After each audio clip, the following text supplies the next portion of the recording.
Achava absolutamente anticristã essa concepção egoísta da vida, base de explorações e causa de lutas, porque o pobre é por ela instigado, talvez mesmo constrangido a fazer justiça, com esperteza, com o furto e a violência. As religiões preferiam acomodar-se, passando por cima deste ponto fundamental da equidade evangélica, mas ele quis estar inocente diante das condescendências anticristãs e das suas tristes consequências morais e sociais. São Paulo, falando de si mesmo, dizia-lhe que trabalhava com as próprias mãos, para não ser pesado a ninguém. Atos 20:33-34. Os sistemas do mundo representavam convenções, estavam consagrados pelos costumes, eram uma contradição admitida. Tudo aquilo era aceito, corrente, legal no mundo, a sua consciência, porém, não aceitava compromissos e definia claramente as suas posições. Não podia endossar tudo aquilo sem se tornar cúmplice, não podia aceitar os benefícios sem incorrer na responsabilidade. A injusta distribuição da riqueza era o problema do seu tempo, e contra ela se batiam os homens, as classes sociais e os povos. O espírito do seu século insurgia-se contra aquela injustiça, que tanta luta custava. O mundo debatia-se para preparar o advento da justiça social. O instinto da ávida acumulação egoísta era biologicamente justo, mas correspondia a fases evolutivas do passado, que hoje devem ser superadas por outra fase, de mais justa coordenação orgânica coletiva. E se esta preparação tantos esforços e sacrifícios custava, podia ele, por interesses pessoais, lançar-se contra o futuro. Sentia que a fundamental injustiça da exploração econômica devia ser corrigida pelo quod superestitat pauperibus, pois o supérfluo é realmente roubado aos pobres, que dele necessitavam para viver. Além disto, um grande preceito lhe vinha de Cristo: ama o teu próximo como a ti mesmo. Devia cumprir também este dever. Não se tratava somente de livrar-se do peso, das ligações, da injustiça, da riqueza. Tratava-se, para amar o próximo, que na sua maioria é pobre ou quase pobre, de abraçar a sua vida, participar das suas fadigas, suportar as suas tribulações. Tratava-se de trabalhar com a maioria e de ganhar o próprio justo pão cotidiano. Tratava-se de caminhar seriamente com o povo, começando por si mesmo e não pelos outros, pelos deveres e não pelos direitos, praticando antes de pregar. Sentia, na consciência, que só o fruto do seu trabalho podia ser honestamente seu. Sentia que essa era a forma da verdadeira fraternidade evangélica e a verdadeira realização da justiça social. Considerava o trabalho não só como dever para com o próximo, mas como direito, na escola da sua formação individual. Segundo a velha concepção, os valores maiores são representados pela riqueza, ante a qual o homem é um meio. Segundo a sua concepção, que era a dos novos tempos, o maior valor é um homem, ante o qual a riqueza é um meio. Se antes se antepunha a riqueza ao homem, amanhã se deverá antepor o homem à riqueza. O trabalho, então, não é mais um meio de aquisição de bens econômicos, mas uma forma de exercício e aquisição de capacidades novas, a que cada um tem direito de ser admitido, porque isso representa a sua formação e a sua evolução. Assim concebido o trabalho, ele quis a sua parte, como dever e como direito. O fato de haver tomado, espontaneamente, a parte que lhe cabia no peso da vida, proporcionava-lhe, por fim, implicitamente, maior estabilidade de posição social, que é sempre mais solidamente equilibrada quanto mais embaixo, quanto mais se aproxima da normalidade e se afasta da exceção. Mas tudo isso não era fácil realizar. Quem o haveria de ajudar? Com a ação começarem as dificuldades. Toda a rede de interesses que se forma em torno de uma riqueza reagia. Tudo quanto já se formou e estabilizou, em qualquer posição, represente um equilíbrio que se defende e resiste. Em qualquer lugar e momento se formam prontamente estas coalizões, Estes tácitos consensos, em que se harmonizam tão espontaneamente os homens, quando veem nisso uma utilidade, e que são verdadeiros organismos armados contra tudo. Para se libertar a si mesmo, devia libertar também muitos dos seus dependentes, ou seja, desalojá-los de suas posições, a que estavam bem agarrados, pois pensavam de maneira bem diversa. Sucedia-lhe, em menor proporção, como a certos chefes que são os servos da casta, que o sustêm na posição enquanto isso lhe convenha. Aprendeu assim, logo, a conhecer a verdadeira face do homem. A sua particular experiência o levava à conclusão de que administrar pode ser sinônimo de roubar. Bastava deixar-se administrar para conseguir de pronto a libertação. Mas ele não era um inepto, que se deixa destruir por preguiça ou incapacidade, e não podia absolutamente fazê-lo em benefício do furto. Não poderia ser proprietário, sem se tornar cúmplice responsável. Assim percebeu que a libertação de um patrimônio, para atingir a pobreza franciscana, era problema moral e material muito complexo em nosso mundo moderno. A mesma humanidade que lhe pedia fraternidade o impedia de realizá-la, com a sua feroz avidez, demonstrando-lhe como o mundo é pouco disposto a compreender tais sacrifícios, que entretanto tem a coragem de pregar e de pedir. Percebeu quanto é difícil para o indivíduo, num mundo estruturado em sentido oposto, saber resolver o problema da exploração econômica, sem provocar qualquer prejuízo.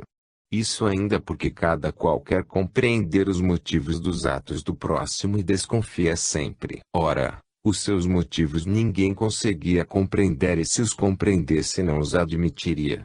Toda a sociedade era impulsionada por uma vontade em sentido contrário: pilhar, acumular, enriquecer. Todos os caminhos dirigiam-se naquele rumo e todos andavam naqueles caminhos. Todas as instituições, leis, costumes pressupunham aquelas motivações. Bem longe de admitir a possibilidade de existir um honesto, que afasta de si a riqueza por um senso de justiça, o mundo se arma de desconfiança contra o homem que, cheio de escrúpulos, tem muita pressa em se desfazer da riqueza. E tudo se volta contra quem vai contra a corrente. Os seus deveres não eram egoístas, utilitários, dos que permitem fazer bela figura e dão, ao mesmo tempo bom rendimento. Eram deveres reais, de consciência, deveres estranhos ao mais longínquo rendimento, deveres incompreensíveis e, portanto inadmissíveis. Estes deveres escandalizavam os outros, que desejam resultados concretos para poderem avaliar.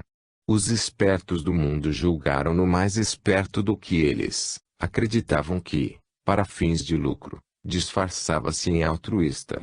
Os homens de bom senso, ainda mais espertos, chegaram a descobrir, por meios muito complexos, os seus recônditos objetivos reais. A luta foi longa e corpo a corpo, mas o fez conhecer o homem. Descobriu que era muito difícil saber dar sem fazer mal.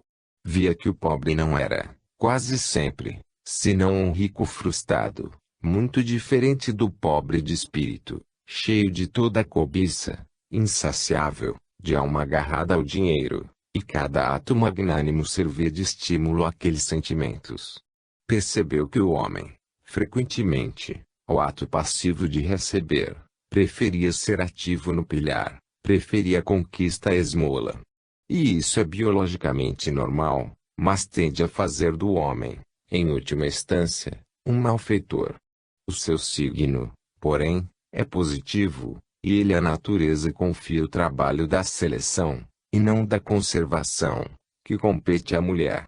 Descobriu no homem o seu aspecto de mais ou menos cego executor das leis biológicas, espantou-se com a imensa, insuportável distância que o separava do Evangelho.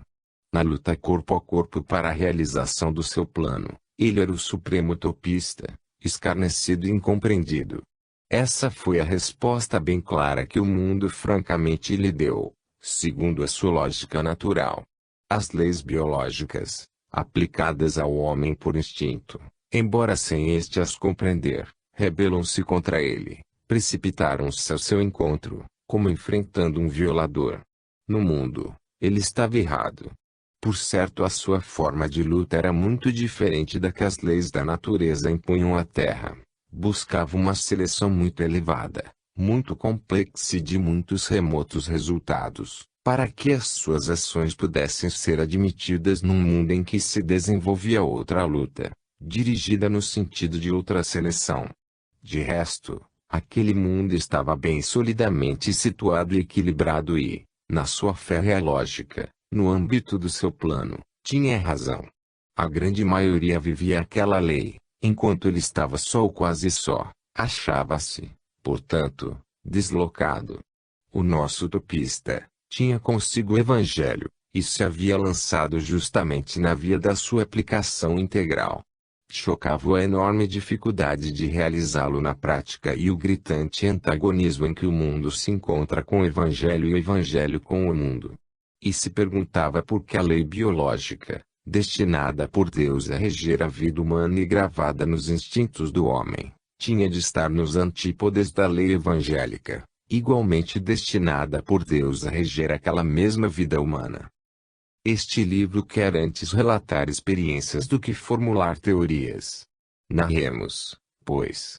Ele continuou inabalável, enquanto registrava em si mesmo essas observações. O nosso relato é breve, mas, para ele, a luta foi longa. Nós fazemos simplesmente um relato, enquanto ele construiu um homem. Ele continuou. Havia jurado fé no Evangelho e com o Evangelho queria ir até o fim, se necessário, até os extremos da desesperação e da morte. Havia decidido dar agora sua vida a este conteúdo, a experiência suprema do Evangelho, integralmente vivida. Que aconteceria? Observava e registrava. Nele se travava o grande duelo: quem teria razão, o Evangelho ou o mundo? Enquanto a sua vida prosseguia, observava os entrechoques da batalha. O mundo derrotaria nele o Evangelho, ou o Evangelho venceria o mundo. Neste segundo caso, a sua vida não era mais uma utopia. Não era um louco, como se dizia. O triunfo do seu espírito estaria completo. A via excepcional que seguiria não era errada. O seu caminho, porém, era tão contrário às leis do mundo, pelo qual avançava, que seria necessário um contínuo milagre, a presença nunca suspeitada de uma divina providência, que o salvasse a cada passo de tudo e de todos. E olhava em torno para ver se o milagre se verificava e se poderia verificar-se. Tremia no mais íntimo de si mesmo, porque compreendera que a sua atitude, no fundo, era um desafio de obediência a Cristo. Mas sabia também que se entregava todo, jogando a cartada da vida, e quem assim procede talvez tenha algum direito mais do que os outros. E se, ao contrário, o mundo derrotasse o Evangelho, demonstrando-lhe, através de fatos, nessa experiência decisiva, a sua absurdidade prática? Se a divina providência, com a qual ele contava, o abandonasse, se esta força imponderável lhe escapasse na sombra, que meio teria para mantê-la presente e ativa? Que direito teria de considerar-se um predileto, particularmente ajudado por Deus? A sua fé era grande, empenhava a vida em confiança, sob a palavra de Cristo. Era, então, assim terrivelmente forte, a voz de Cristo nele. E se este Evangelho, sobre o qual empenhava todo o seu ser e investia todas as ações e todo o capital da sua vida, o traísse, o que lhe restaria? Restaria uma simplicíssima, o direito de dizer em plena consciência, de alma nua diante de Deus e em nome da divina justiça que, seguindo o Evangelho, tinha errado, e que não é prudente acreditar sem ver. Na sua alma se teria dado um terrível abalo que teria sido a sua destruição. Mas que lhe importaria a sua alma, quando naquele abalo teriam caído também o seu Cristo e o seu Evangelho? O dilema era impiedoso e tremendo. O leitor não se espante, porém, porque, 11. Pobreza e trabalho. Não há conquista sem renúncia. O nosso protagonista começou a pôr metodicamente em execução o programa da sua própria expoliação, inteligente expoliação. A sua atitude não era de fuga, como a de quem, sem preocupar-se com as consequências, com as reações desta força que se abandona, a riqueza, entrega apressadamente tudo aos pobres e volta as costas ao mundo, para ausentar-se no seu misticismo, solitário. A ele cabia, pelo contrário, o trabalho entre os deserdados, para suportar com eles o peso e compreender o sentido da sua vida. A escola, que mostra no benfeitor um rico e no beneficiado um pobre, não aproxima os homens, não cobre o abismo que os divide, não resolve a injustiça das diferenciações econômicas. Essa esmola é um paliativo a que o rico recorre porque, custando-lhe relativamente pouco, oferece-lhe a vantagem de tranquilizar-lhe a consciência e dar-lhe a ilusão de garantir o paraíso. O cálculo indica uma vantagem maior para o sacrifício, e a coisa se torna conveniente.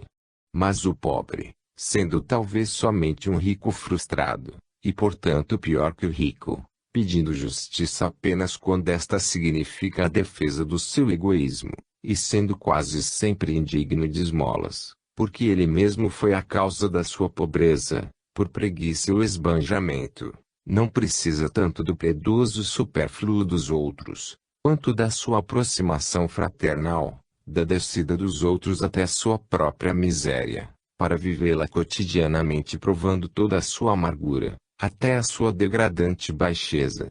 Só diante dessa descida até ele o pobre sente que a justiça foi feita e que não lhe resta mais o direito de pedir, porque só assim o abismo é transposto, a distância é destruída, porque então o ser que vivia uma outra vida e parecia de outra raça tornou-se dos seus, vive a sua mesma vida, com as mesmas necessidades, psicologia e dores.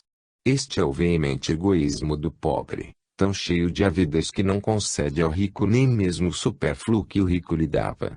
Mas o nosso protagonista, que sentia a justiça de Deus, sentia também que aquele egoísmo era em grande parte um direito à vida e ao progresso, e que era seu dever dividir as suas vantagens, pois não passava de verdadeiro furto tentar monopolizá-las para si.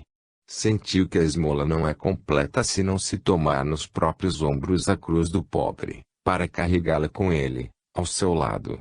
Sentiu que somente essa é a verdadeira esmola, que irmana, que nos faz, sem distinções, todos iguais, como filhos de Deus. Sentiu que, não importa se as religiões se descuidam desta questão vital, só assim se podia aplicar o Evangelho e ter o direito, sem mentir, de se dizer cristão. Assim ele, como cristão, não quis fugir ao cumprimento de seu dever, nem acomodar-se na passiva solidão contemplativa, onde há excesso de tempo e de paz, ou em ociosa pobreza de resignada e inerte aquiescência, indiferente às fadigas e às dores do mundo. Mas abriu, como cristão, os braços às fadigas e às dores alheias, fazendo-as suas, e quis, como cristão, o seu posto de luta na vida. Sentiu que nenhuma espécie de penitência pode justificar o imponderável pecado do isolamento, que nos afasta da fraternidade na luta e na dor, ou o pecado capital do ócio, que nos afasta do grande dever individual e social do trabalho. Não é acaso suficiente matéria de penitência a dor do mundo, para que se deva artificialmente buscá-la de outra forma. Fixada a sua posição, preparou-se para agir.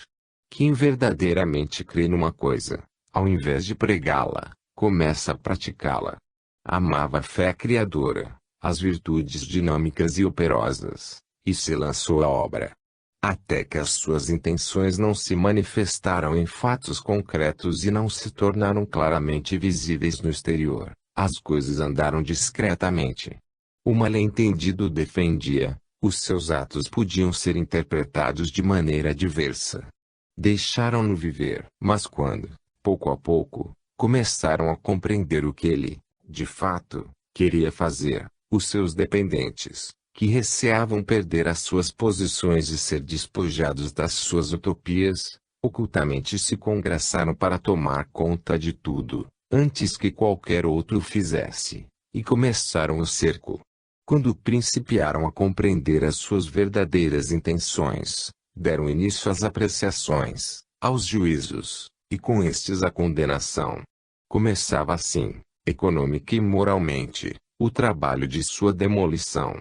Eram essas as leis normais e naturais, devia suportá-las.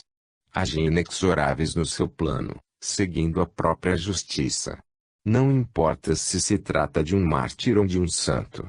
As suas reações pertencem a outros mundos, que a natureza terrena ignora e dos quais não se dá conta. As compensações surgirão depois, noutro lugar, não aqui na terra, onde reina contra a lei, a do mais forte. Ele encontrava-se entre os vencidos. Aqui embaixo não importa que um destes se destine a elevar-se mais tarde. Tinha de sofrer, portanto, a sorte impiedosa dos vencidos. Suportar todas as torpezas do aniquilamento. Não pediu ajuda a ninguém, porque sabia que este era o seu caminho e queria segui-lo até o fim, para não renegar o Evangelho. E, além disso, sabia muito bem que quem sabe negociar gosta de fazê-lo apenas em benefício próprio. Assim superou a tentação de recorrer a parentes e amigos, e o cerco continuou. Enquanto os interessados no caso atacavam e espoliavam, o mundo julgava. Os primeiros assaltaram com trapaças e traições, o segundo o cercou de uma atmosfera surda de desprezo. Desprezo, porque não sabia vencer no plano humano dos valores comuns. Desprezo, porque perdia o poder que já possuía e tinha de cair entre os pobres, os deserdados, os mendigos.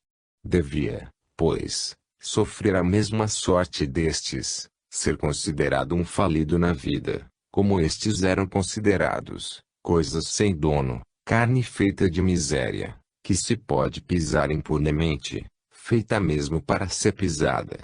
Sentia a injustiça do julgamento, mas se confortava na tranquilidade e na satisfação da sua consciência.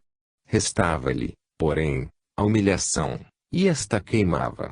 Não como humilhação, porque o seu interesse ele o colocava em coisas bem diversas, e sabia que o juízo do próximo não o podia levar, nem abater, mas queimava porque o isolamento é doloroso para todos, mormente para os espíritos mais retos e sensíveis, que sentem de maneira mais viva a necessidade da fraternidade humana.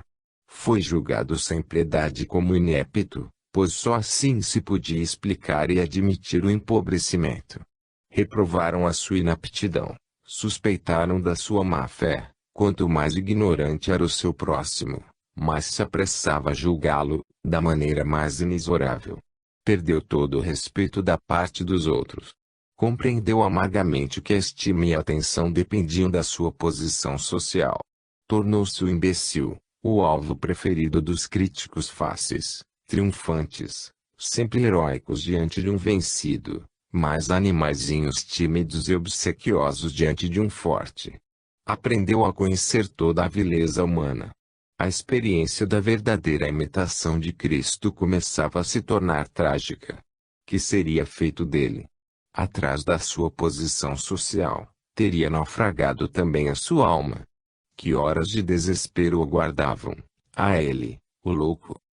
O julgamento da opinião pública, no seu ambiente, se fixava, se consolidava e se divulgava. Ao seu redor, em lugar da antiga auréola de estima e de atenção, expandia-se agora um odor de apodrecimento. Há seres vis na sociedade, vivem, como certos vermes imundos, de todos os produtos em desagregação, e os farejam de longe, para correrem prontamente, ao primeiro sinal, em busca da presa. Eles cumprem a função biológica de apressar o fim e de transformar aquela podridão em outra forma de vida, seja embora inferior. Ousara desafiar as leis do mundo, era justo que este se vingasse. Ninguém poderia já agora detê-lo. A princípio o sacrifício é belo, livre, generoso, heróico, mas, por último, nos ligamos inexoravelmente a ele, que é então miserável, forçado, atroz, impiedoso. A sua nova posição trouxe consigo os piores Judas do mundo dos negócios, espertalhões, ávidos de liquidá-lo, sugando-lhe tudo que fosse aproveitável.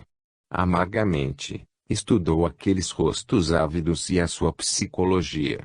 Com que prudência farejavam a vítima à distância, como giravam depois ao seu redor, cautelosos, assegurando-se de que ela já não podia morder. Com que garbo felino a cercavam de todas as astúcias, a amarravam, como faz a aranha com a mosca, para que não mais pudesse mover-se, e então, amparados na justiça, a envolviam na sua baba e a sugavam. Com que olhar ávido de vampiro espreitavam seus últimos arrancos, para desferirem o ataque final e se banquetearam sobre a vítima enleada. Aparecia-lhe então horrorosa aquela riqueza que atraía semelhantes espíritos. Maldisse o esterco do demônio, ídolo do mundo. Vamos ao fim. Os vampiros, afinal, arrancaram as máscaras. E a luta se tornou, então, sem quartel e sem escrúpulos, a verdadeira luta corpo a corpo, a luta feroz pela vida, sem tréguas e sem piedade. E em breve ele se encontrou por terra, pobre, abandonado, desprezado.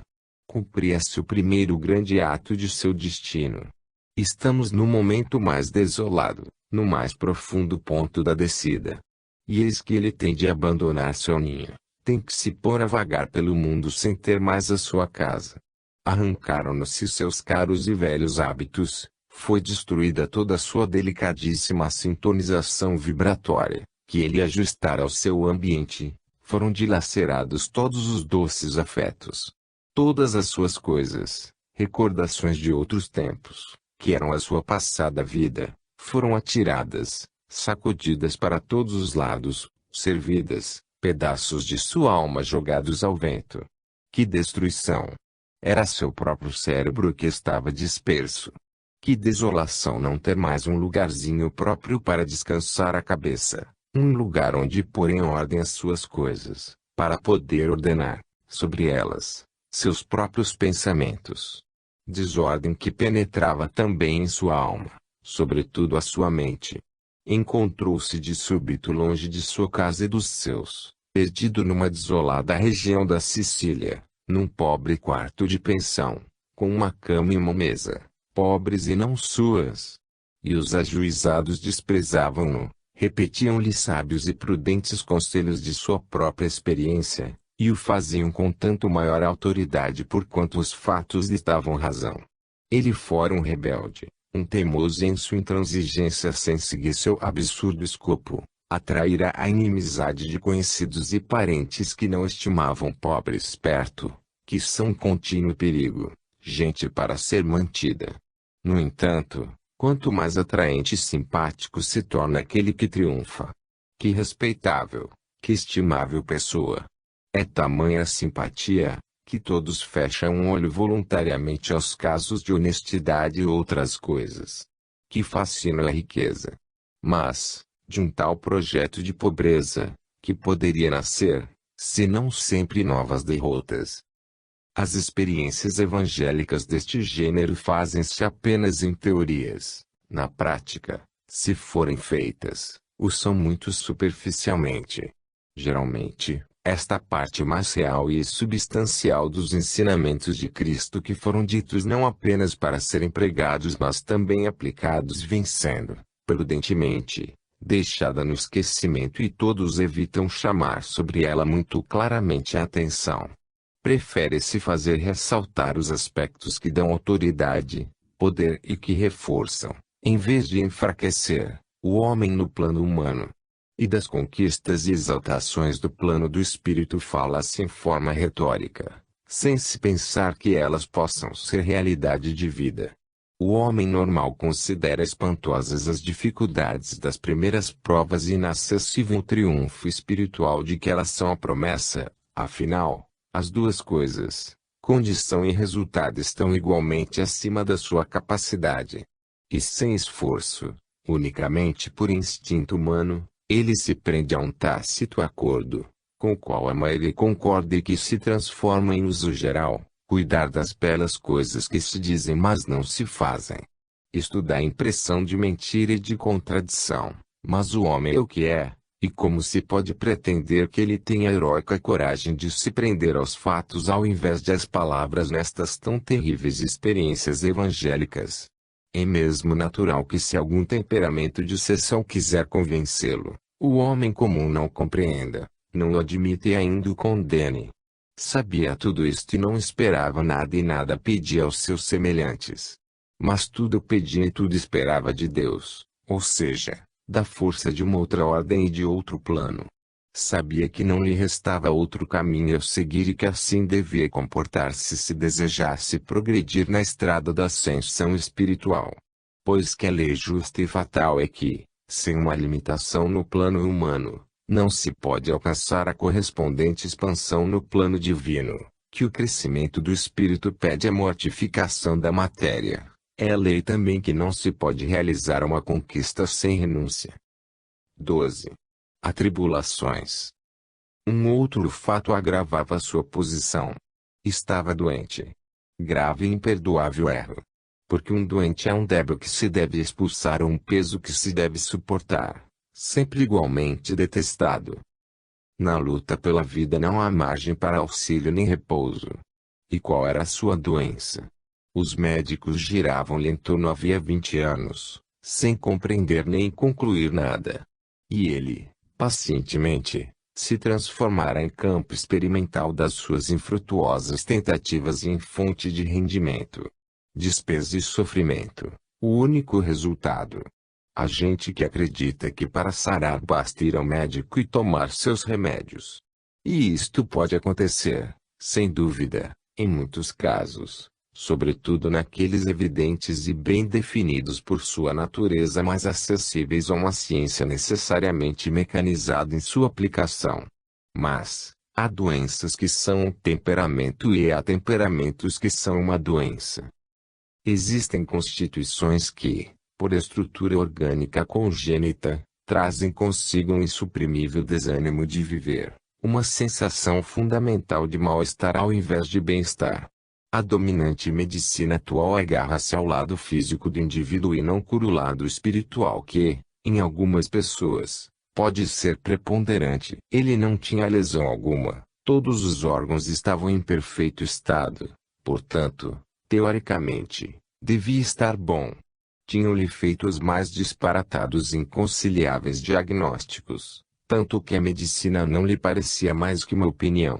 Mas, todos se agarravam a este ou aquele órgão, ficavam de fora, eram analiticamente parciais embora sinteticamente totalitários, enquanto que a chave estava num dissídio no funcionamento mais íntimo das trocas celulares, quase um dissídio entre espírito e matéria, entre o aparelho elétrico diretor, rebelde aos que desejam dirigi-lo no metabolismo bioquímico de seu organismo. Foi-lhe afinal aconselhada uma intervenção cirúrgica, cortar para ver. Mas, certas coisas não se veem nem ao microscópio, nem na análise química, não se percebem por métodos mecânicos ou racionais. Sentem-se apenas por intuição e alcançam-se por síntese. Um médico que tivesse compreendido o caso especial, teria dito, honestamente, que não sabia a causa da doença e nada poderia fazer. Sua origem era uma questão de temperamento e que o doente encontrasse por si e seguisse o regime mais conveniente. Mas, como se pode pretender um antibiológico, isto é, que o homem que mora dentro do médico, o homem biologicamente normal, reconheça sua própria ignorância e o edifício construído por meio de afirmações se destrua a si mesmo para admitir a própria incapacidade? E as exceções não se podem encontrar a cada passo. Certas visitas médicas são planejadas em série sob a necessidade de lucro e feitas a um público que, pelo fato de pagar, impõe mais ou menos ao médico a sua psicologia que oferece alterações de grande importância situadas no plano físico. Estas visitas médicas são apenas, por sua própria natureza, um rápido exame externo no qual é o doente que, declarando os sintomas, prepara o diagnóstico. Não podem ser uma observação longa e profunda que só um doente pode fazer por estar em contato constante e direto com o fenômeno. Este gênero de auxílio médico não lhe podia trazer senão fácil. Isto se concluía pela habitual prescrição oral, ou pior, por injeções, isto é, a forma mais violenta e inassimilável e mortífera. Mas seu organismo era de ferro, resistiu durante 20 anos. Um médico tratou-o com lavagens gástricas e, para sofrer menos, ele acabou fazendo-a sozinho, engolindo um comprido tubo de borracha. Outro havia declarado uma doença do peito por vários sinais descobertos na radioscopia. O diagnóstico dependia muito da especialização do médico. Um homeopata aplicou-lhe, naturalmente, a homeopatia. Uma vez recorreu a um famoso doutor de doenças nervosas e foi tratado como neurastênico. Não lhe escapara, durante a visita, o aspecto nervoso e agitado do médico e não tinha compreendido como tal sumidade não soubera curar-se a si mesmo. Escapou por pouco de cair em uma clínica onde já se projetavam tão sábias complicações que não lhe seria fácil sair dali vivição. Não se prejudicam com isso os maravilhosos e benéficos progressos da medicina, nem o mérito dos grandes que com tanta abnegação e fadiga os conquistaram. Nem se afirma que o médico seja sempre assim, mas apenas que assim se afigurará o nosso protagonista. O leitor saberá se o caso é frequente ou raro.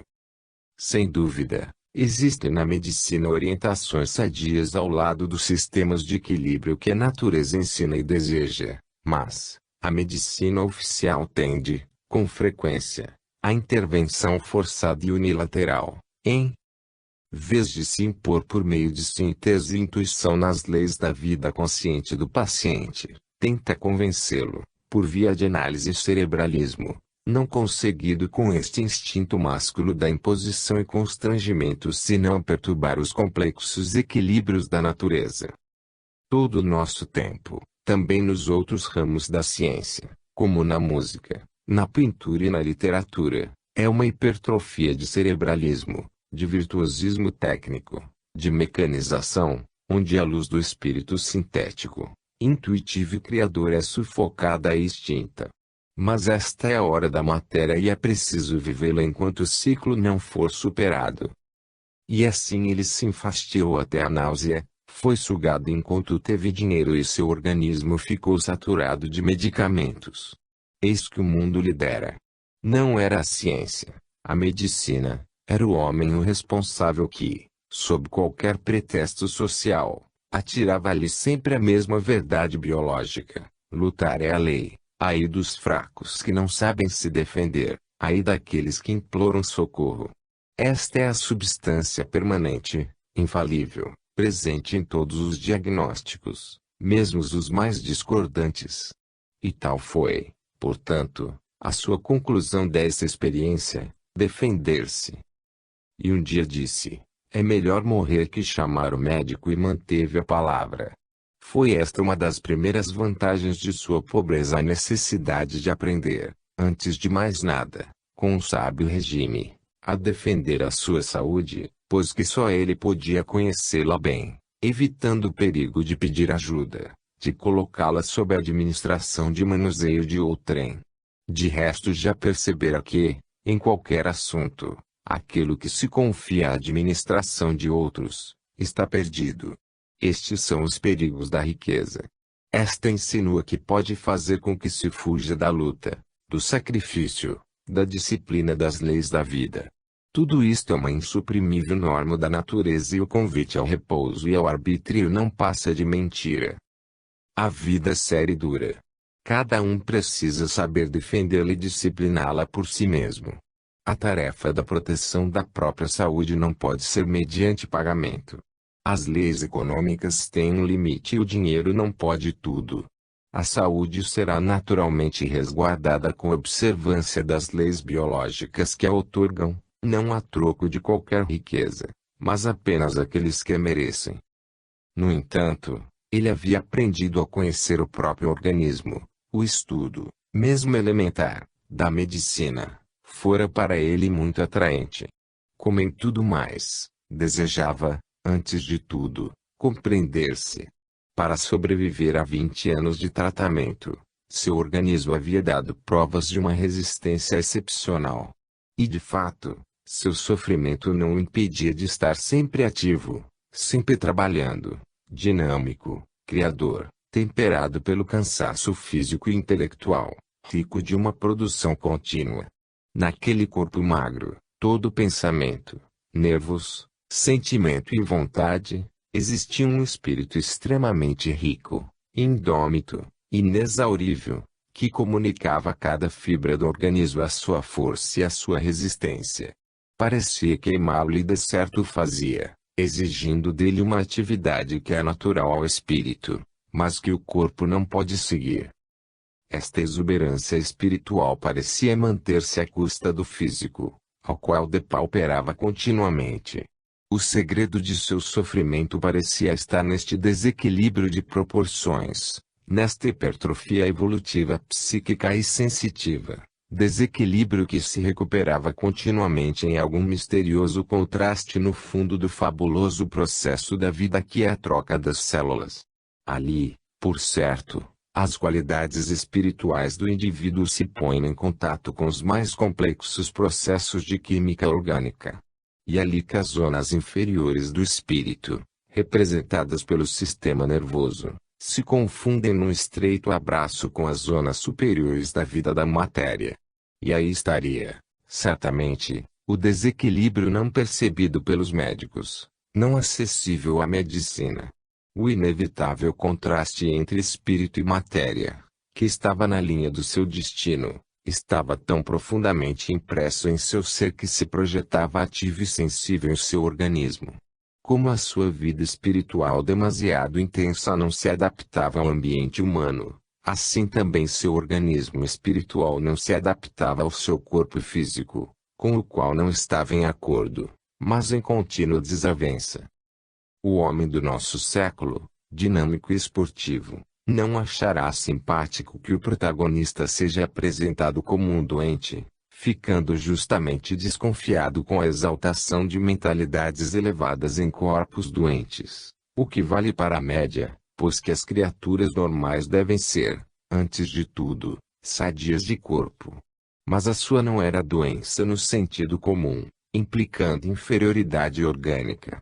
Era a pseudo-doença da evolução, era o pseudo-patológico que a tantos induz em erro, caracterizado pela maior fecundidade e dinamismo construtivo, com a febre resultante da intensa maturação do espírito, pelo desequilíbrio das profundas transformações biológicas. Realmente, no fundo de seu sofrimento estava o germe de suas mais potentes criações intelectuais e morais. A sua tentativa de superação humana tinha raízes tão profundas em toda a sua natureza que se revelava, primeiro, em seu organismo. Dos planos superiores do espírito, aos ínfimos planos da matéria, ele era um só e mesmo fenômeno, a mesma tensão do destino, a mesma transformação, alma e corpo, todo ele estava projetado para diante na evolução. No fundo, era o mais dinâmico entre os dinâmicos. O expoente do tipo século XX, o tipo do espírito que é sobretudo ativo, o tipo biológico da nova civilização do Transmilênio. Realmente, amava o trabalho e tinha coragem para as mais arriscadas aventuras espirituais. Magro, ágil, sempre em movimento, resistente à marcha, à escalação de montanhas, ao calor e ao frio, bronzeado pelo sol, robusto. Filhos de pais longevos, destinavais a ser também longevo. Sempre ao ar livre, amante de banhos, tomava os quentes e frios e a toda hora, não obstante a suposta doença do peito, nada mais que um resfriado. Detestava a calefação e vivia entre ásperas montanhas, numa choupana exposta, no inverno, a todos os ventos. Isto não era senão um efeito. O centro de sua vida estava no espírito, como todas as suas maiores alegrias, conceber, criar, conquistar, progredir.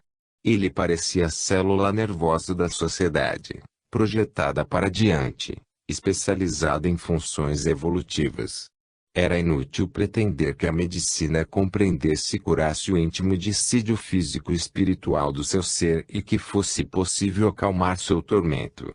Não se podia reequilibrar no plano humano.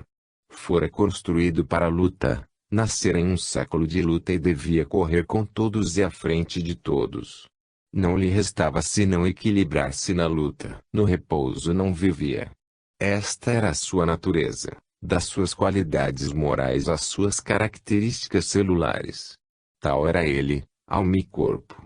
E se podia ter a aparência e o sofrimento de um patológico, aprender ou compreender a função biológica deste patológico, tal é a significação evolutiva daquelas aparências e as razões que justificavam aqueles sofrimentos. Estes continuavam, mas o espírito resistia. O espírito suportava, afrontava, resolvia e superava tudo. Ele deixava agir a grande sabedoria da natureza que deseja a vida e não a morte e protege a laboriosa gestação da evolução. 13. A Divina Providência. Aquele primeiro ano de exílio em região perdida no extremo da Sicília, tão espiritualmente longe da sua mística Úmbria, foi de profundo sofrimento. Era este o primeiro gole do cálice da sua amargura. Parecia-lhe impossível de ser mais baixo. Que desolação de alma, de trabalho, de ambiente! Os habitantes do lugar, muito corteses, lhe diziam: mas, fique conosco. Aqui é tão bonito. E ele pensava: ó, poder fugir. Parece seja necessário, para que se possa manifestar alguma lei superior da vida, que uma alma deva primeiro ser espoliada de tudo. Parece que antes de se revelar por atos, aquelas leis esperam que ela se tenha flagelado ao extremo. Parece que essas leis exigem como garantia a prova do máximo que o indivíduo possa suportar, segundo suas forças. O espírito deve chegar a um vértice de tensão e desespero, que é o momento crítico no qual o fenômeno da catarse espiritual se realiza. Chega então um ressurgimento pelo qual as forças negativas assaltantes ficam vencidas. De negativas se transformam em positivas e, em vez de demolir, constroem. Para que se possam verificar tais prodígios, são necessárias condições especiais de espírito e de ambiente. Mesmo sem o saber, guiado por seu instinto, ele as havia preparado. Estas culminâncias não se improvisam. Só podem emergir de longos períodos de preparação subterrânea que progridem sem que a consciência o saiba. Quando tudo está maduro, então o fenômeno se precipita rápido e irresistível como uma explosão. Apenas as forças do destino o fizeram tocar o fundo do abismo, logo se transformaram para elevá-lo e salvá-lo. Em vez dos impulsos que poderiam lhe aparecer como demônios enfurecidos desejando destruí-lo, ele se viu circundado de impulsos que eram como anjos que, amorosamente, o rodeavam, confortando-o. Que houve e como se deu essa transformação? Fora obrigado a atuar na sua heróica experiência, mas, era, por certo, uma interrogação colocada diante daquela providência à espera de uma resposta decisiva. Neste momento crítico houvera uma complicação no seu destino e ele a ligara ao nome de Cristo. Tê-lo-ia Cristo escolhido. O seu destino estava naquele momento crucial em que surgia a trágica pergunta: o Evangelho seria humanamente aplicável, ou quem o aplicasse deveria ficar destruído? Esta pergunta era uma força, porque se fundava em fatos e pedia aos seus uma resposta concreta. E não podia calar. O nosso homem acreditava-se no direito de impor-se uma questão: ter-me-ia o Evangelho enganado? E de levantar o dilema: se o Evangelho é verdade, Deus deverá me salvar; se Deus me salvar, o Evangelho não é verdade. Com seu empenho tão sincero, pleno e definitivo com respeito aos ensinamentos evangélicos, tinha dado às forças da vida um tal impulso que sua posição atual exigia solução e resposta. Gostava de se retirar, para suas preces, à solidão de uma colina rochosa, sobreposta à região, entre cardos e figueiras bravas. Ali esperava nova revelação interior. Fora, nos trâmites da vida, esperava a passagem da divina providência na sua já agora necessária manifestação. Sentia indistintamente que alguma coisa havia de nascer, de dentro e de fora, e que aquela hora era o ponto convergente em que se manifestariam os resultados de toda a precedente preparação de sua vida. A divina providência operou sua intervenção nos dois campos, o interno e o externo. Observemos, primeiramente, o que sucedeu exteriormente. Na situação de pobreza que se reduzira espontaneamente, o trabalho já não era um dever apenas, era também um direito e uma necessidade, porque não dispunha de outros meios para viver. Sentia que a consciência lhe dava o direito de pedir e obter de Deus, em nome de sua própria lei, que aplicara um trabalho adaptado às suas capacidades. E quando, em consciência, se sentia autorizado a obter, miraculosamente aconteceu. Já considerava seus semelhantes como vontades nem sempre autônomas, mas movidos por motivos mais altos. Desta vez viu que realmente numa vontade superior guiava as vontades humanas. Deu-se maravilhosa convergência de circunstâncias as mais diferentes, de atos dirigidos sempre ao mesmo alvo, em sucessão, devidos às pessoas mais diversas, uma sorte tão sagaz, previdente e inteligente, que ele não podia absolutamente concluir, se quisesse continuar objetivo, e os resultados obtidos pudessem ser fortuitos. O acaso não constrói, não pode construir todo um edifício que traz uma fisionomia de evidente lógica. E tratava-se de fatos externos, combinações só mais tarde compreendidas. Tratava-se não de atitudes do espírito, mas de mutações radicais, das quais derivava uma posição econômica e social, coisas que não se realizam por sugestão. Nem sempre se concretizam aspirações preparadas desde longo tempo e com sagacidade, cuidadas com atenção e esforço, defendidas por uma forte vontade e habilidade, e a que tudo se realizava, de golpe. Um resultado complexo, apenas preparado e incertamente desejado. Quem preparara e desejara de forma tão adaptada às necessidades, medidas com tanta precisão pela força e capacidade do interessado? Quem, em lugar dele, fizera isso por ele? O resultado ali estava, e tinha de existir uma causa. Agradeceu a Deus e concluiu que a providência não abandona os justos e que, ao menos até agora, o Evangelho não o traíra. A sua utopia fora confirmada pela realidade, confirmação objetiva do método experimental, demonstrada pela intervenção da divina providência. Esta intervenção não era uma afirmação teórica e genérica, um puro ato de fé, mas um ato experimental, para ele, pelo menos, um documento indestrutível, de valor comprobatório indiscutível. Pusera o Evangelho à prova de Cristo, milagrosamente, lhe respondera, sim. Libertado por justiça de seus bens hereditários, em poucos meses encontrou-se numa posição social verdadeiramente justa, porque exclusivamente dependente de seu trabalho. E eis que não sofreria a falta do necessário, como receara e como, em consequência de sua conduta, do ponto de vista humano, se podia logicamente esperar.